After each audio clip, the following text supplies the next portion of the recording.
Participation in Russia's war against Ukraine is a common way for corrupt Russian officials to avoid punishment. One of the outstanding examples is the former mayor of Krasnodar, Andrei Alexeyenko. In December 2021, he was caught on a large bribe. According to the investigation, he received a gun worth over 1.5 million rubles from a property developer in exchange for allocated land. Hoping for forgiveness, the official went to the Russian-occupied territory of Ukraine. Since August 2022, he has been heading the occupation administration in the Kherson region.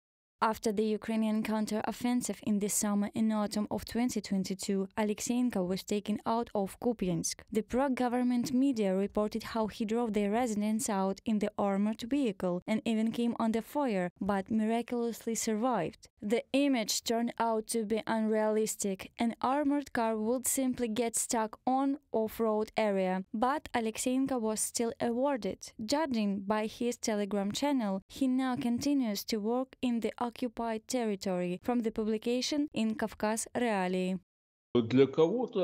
For some, it is a way to avoid responsibility for some offenses, since, as you know, we have a strange practice of writing off various offenses for those who say they are ready to go to war. And finally, we cannot rule out the following. Some governors and municipal officials are very poor people, and they are paid well there. For some people, participation in the war against Ukraine may become an opportunity for career growth. For example, in December, Maxim Gielas, a member of the Legislative Assembly of the Rostov region, announced that he was going to war. He served for only a couple of months but returned home with an award. He posted a video of him in a military uniform with a machine gun in his hands and a balaclava hiding his face. Gielas stayed in Ukraine for 2.5 months as a father of 5 children. He received a postponement of conscription. After his return, Gielas was elected deputy head of the United Russia faction and presented with a state award for bravery. Later, he opened a hero's desk in honor of himself at a Rostov school, from publication in Kavkaz Realii. Experts point out that municipal officials and deputies are mainly sent to the front, but there are no federal officials there. They visit the positions of Russian troops for PR purposes and never make it to the front line.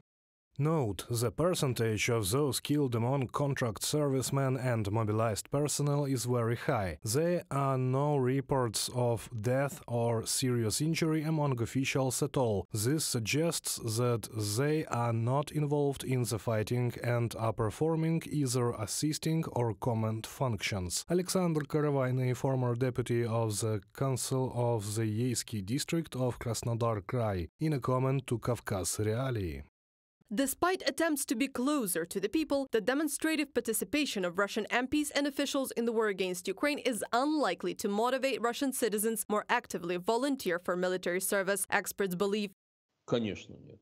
Of course not. It is rather counterproductive. The authority of officials in Russia is extremely low, and they are not an example to anyone. Business representatives are also going to the front to make up for their corrupt sins. Andrei Marchenko, the owner of large hotel chain in Russia, signed up as a volunteer after being accused of tax evasion in the amount of 100 million rubles. A few months later, the businessman said that he was shot in the leg and the criminal case against him was closed. Reported by Anastasia Tarnavska, Larisa Zubenko, UATV News.